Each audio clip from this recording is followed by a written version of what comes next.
Happy Friday. Welcome to Matt Gaines Live. I'm your host, Cassandra Gaines. We are back. It's another Friday. It has been so busy. I hope everyone out there is making money and living life and having a great time. I am going to start another episode with some of my complaints. Yeah, I took you high, and now I'm taking you right back down low. Complaints. Instead of this week complaining about the Freight Waves group, which I have an entire list here to complain about them, I want to have another complaint. I was going to call it the Gaines Grinder, but I was told that was inappropriate, so I'm going to call it, Cody says I should call it Gaines Pains. So this week, I'm playing around with my new software that I'm very excited about. It's in beta form. It's called Carrier Sure. You can find out more at carriersure.com or freightunicorns.com. But I'm very excited about it. So I asked my community on LinkedIn, would you hire an 8-day-old carrier? So this is an interstate carrier for long hauls. That's what the product is intended for. And I didn't say whether you could or couldn't. My software just says give them, easy short haul shipments, local shipments, things like that. But I did ask the group, what do you guys think? Should you hire an 8-day carrier?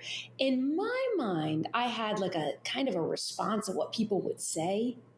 But for some weird reason, the trolls came out. And you guys should check it out. Go look at my profile on LinkedIn so you can see it. But I'll show you what the image was for what I put on LinkedIn, so you know that I wasn't saying don't hire. I wasn't doing anything. I was just showing you it's an 8-day-old carrier. Would you hire them? And so here's the interesting part: is that people came out, and what I did think was interesting is that people had said, hey, what if this is an owner-operator that for years and years ran loads with JB or some big company and did a great job, and then they went out on their own? And which to me, statistically and data-wise, doesn't mean anything different because, as a broker or shipper, you don't know the difference with that type of carrier. You have to ask more questions and learn. But the other interesting piece was the amount of trolls that came out. They were very angry that a carrier that was brand new, 8 days old, would automatically get an F in the software and would be told that they could only have local or dry shipments. And maybe FreightWaves will pull down the image so people can actually see me again. I mean, maybe they're all drinking again in there, you guys. I think there's a lot of drinkers in the studio, or there should be something. So message me, let me know what you think. Go through some of the comments have already disappeared, but it was an interesting discussion. Maybe we talk about this next week. And there were a lot of really smart comments too. I'll invite those people in to discuss, would you hire an 8-day-old carrier? I think that would be a really interesting discussion. Okay, so I won't complain too much. It was just weird this week to have the trolls come out. And I was like, oh God, I hope your customers are not reading your comments about this stuff. Okay, so I have a great guest for you. I wanted a female on the show. I wanted a badass female, one who's in charge of a whole bunch of stuff. Is going to teach us some good things. So I want to introduce our guest, which is Stephanie. She's the CCO of 3GTMS. And she is that badass woman that we're hoping will teach us some good stuff today. Stephanie, thank you for joining us. Thank you for coming on the show. I know it's not always easy on a Friday afternoon when the world is busy. Yeah, no, I appreciate being on. Thank you. And congrats on launching the new software. It's fun. Thank you very much. So you are in Massachusetts. I'm just north of Boston. I'm on the southern east coast of New Hampshire, actually. One of the many remote employees in the world.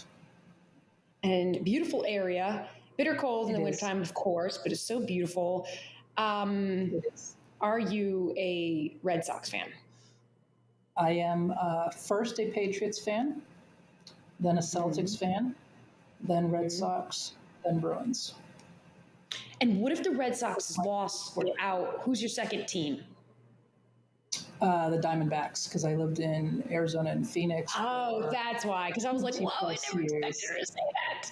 Yeah, that's right. Yeah. So how was it going from living in Arizona to being told, hey, we really want you to come back and live in Boston or the East Coast, cold again? How was that transition? What was your mind saying?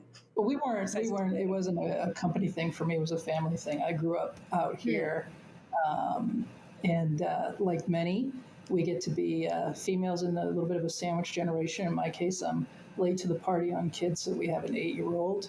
And we have, our parents that are in their 80s. And so it was time to maximize my daughter's ability to spend time with my parents and be there for my parents as they transitioned into other parts of their lives as well. So we came back here.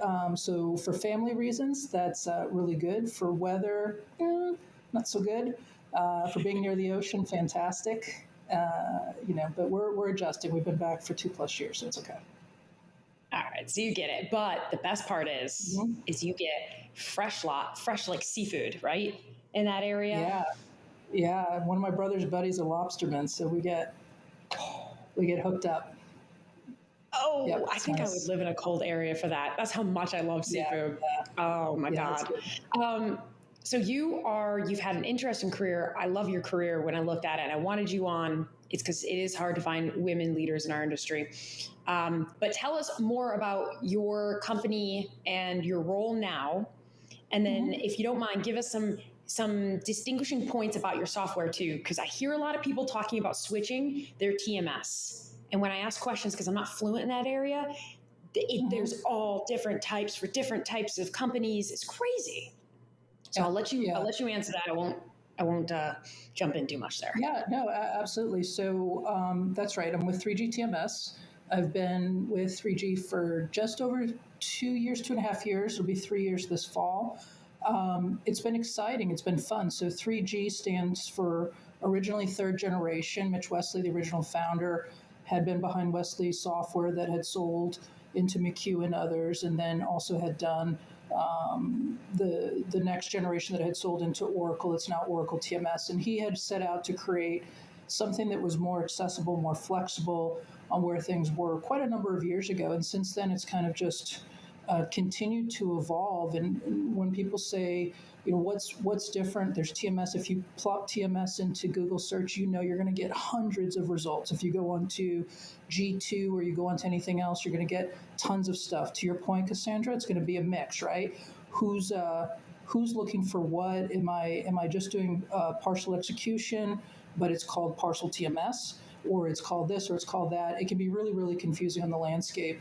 Our focus is on a relatively broad spectrum. We're unique in the sense that we're able to service both the third-party logistics community, brokers within that. So if you think of the LSP community at large, and you think of 3PLs and brokers within that community, we service them with the TMS solution, and that's really helping them position and extend the platform use to their shipper customers. We also support mid to large size shippers, and we support smaller to mid-size shippers that are strictly looking around parcel and LTL movements, and we do that with the acquisition that we had made a few years ago of PaceJet, which is now part of the envelope and part of the core platform. So we're pretty wide in terms of what we can support. And the important piece there is that offers a lot of flexibility based on where someone is, what's feasible for them to maximize or optimize. Someone might just want to be really focused on execution. They're not ready to get more sophisticated. They don't have the data. They don't have the skill sets. They don't have the know-how. That's okay. Start with the execution program and build up. One of the things that's very unique with 3G, I think, is that we don't throw the word partnership around. We truly believe that in the sense of how we engage with our customers, how we grow with them, how we pivot when they need to. And as you know, and I know, and everybody that's listening and knows, between the pandemic and now war in Ukraine and what does that mean to us, the ability to pivot, the ability to change, the ability to take a step back or 2 leaps forward, or take a plan that you had that was supposed to be an 8-year plan and said, I need to do it in 6 months now. Those things are critical, and you can't have a system that can't support you. That's a key differentiator. So in the land of TMS, for us, smart, flexible, being able to take that journey of growth with you are the key differentiators in what we bring. I love that. I'm writing it down, actually, because I think that's one of the things that I hear the most when I ask people, why are you switching to your TMS? Only because I'm curious. I have a very good friend, and he has an asset side of his business and a logistics side. And he had said that that he has a difficult time finding a company that's flexible and that can handle both sides of those of that side of the business for him. And then the other thing that I remember him saying was that if he needed to add features or he needed to do something different, he didn't want it to take a very, very long time or cost a fortune as they grew. Right, exactly. And you don't want to, you don't know when you step in. We all want and believe we're focused on companies that have growth visions, right? Which I hope is everybody. I hope every company out there has visions of being growth oriented, right? I'm going to stick it at 5 million. It's good. That's good to me. No, I mean, I think, we're focused on that. But at the same time, you don't have to size yourself to what your vision is. You have to go in and select something and look at something that is going to be able to scale with you and be size appropriate. Complexity is not a word for it. Complexity appropriate, meaning that don't do something that's over the heads and capabilities of what you can do within your organization, within the skill set. You're just going to get a failed project. So how do you do something? But we also felt that you do want to position for that next stage, and you want to make it an incremental step and give them that case. And we have clients that are so sophisticated. Most of our TMS clients are second or third time TMS buyers.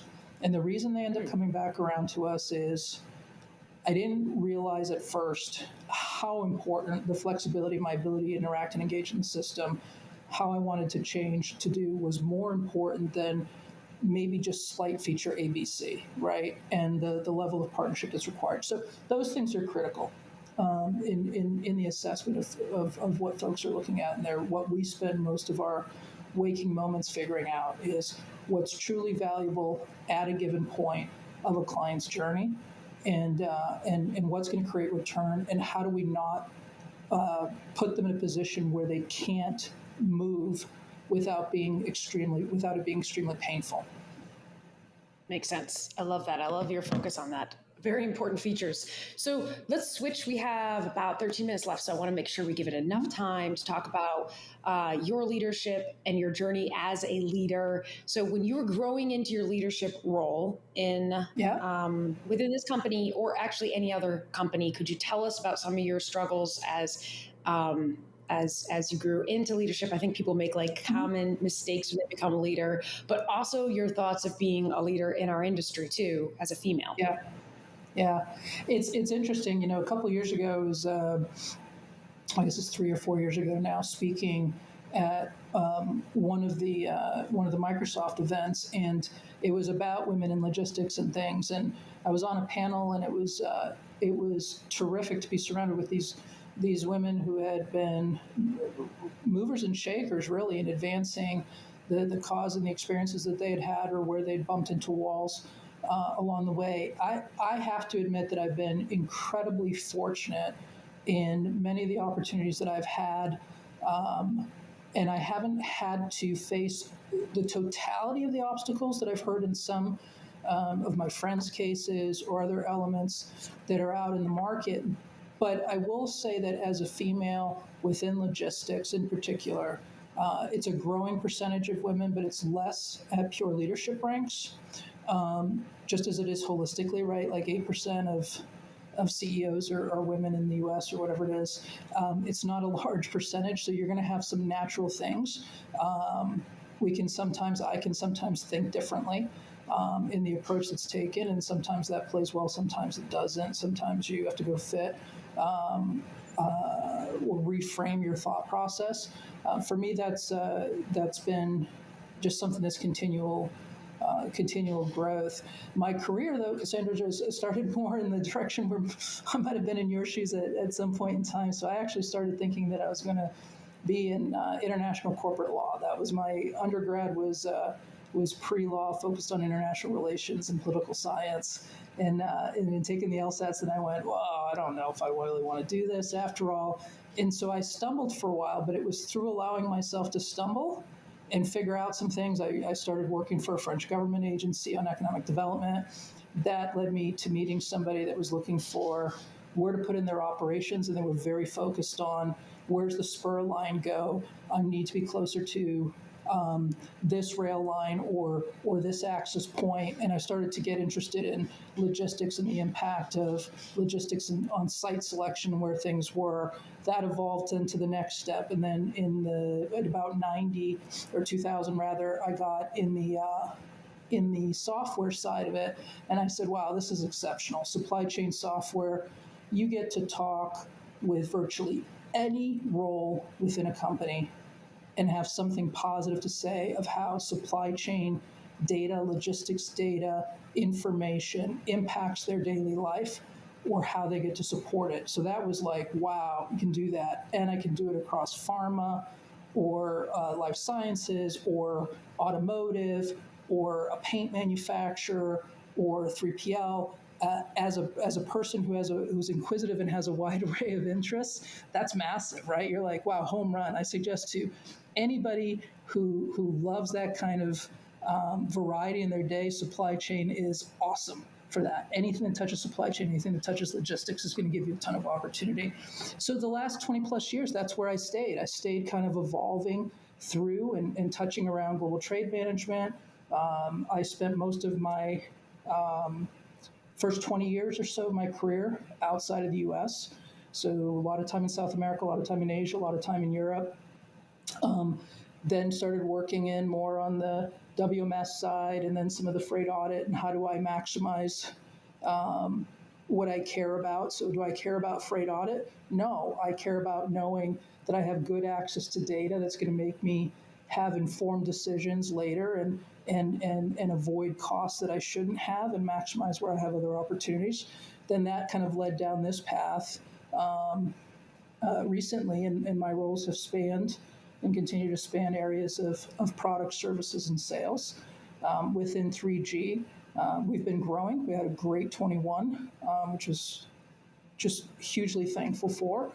We're expecting bigger things in 22, and we're putting ourselves in a good position. So we hired some additional talent. We've grown in. We've brought in Jen as our CMO. We've brought in some folks on the finance side. We've brought in some additional. I met Jen. She's really great. Your CMO. Yeah, she really I really is. like her a lot. Yeah, you have brought in really good talent.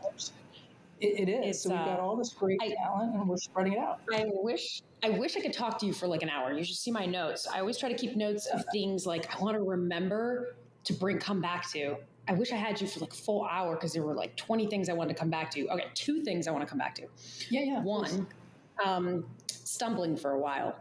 And the reason why I want to come back to that is I know that we have a lot of younger listeners, and maybe even it doesn't matter the age, but people in their career, and that they feel like, oh crap, I made a mistake, or I don't like my job, or I did this over here, and I may have ruined my career by making that decision.